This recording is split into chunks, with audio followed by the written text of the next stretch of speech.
In this question, first I need to simplify the expressions as that I can use the substitution method. So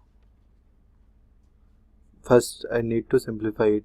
So cotx is cos x by sin x log sin x. So our integration is integration of cosx, integration of, I can write it as log of sin x by sin x cosx dx. So from here I can see that the derivative of sin x is cosx dx is available in our expression. So I can use the substitution method here.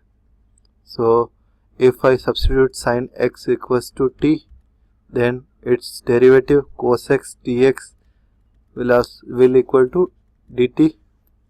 So if I put the value of t and dt in the question, the integration will transform into log t by t dt. So now integration of log t by t dt is also difficult to integrate. So here further I can use the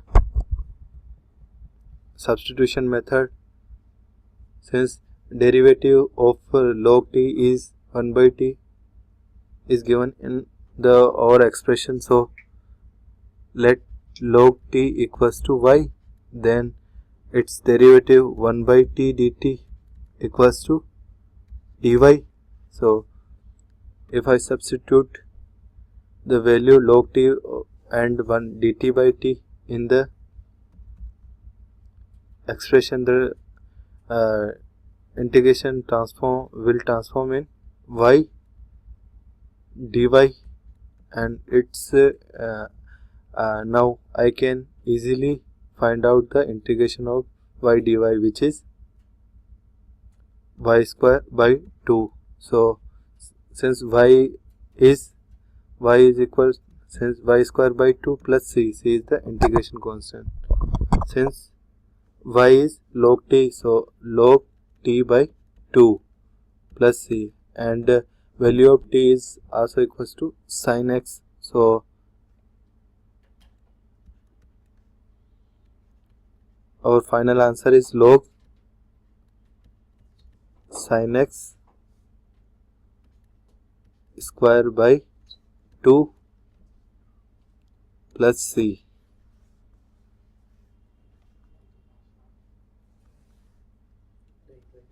Stop.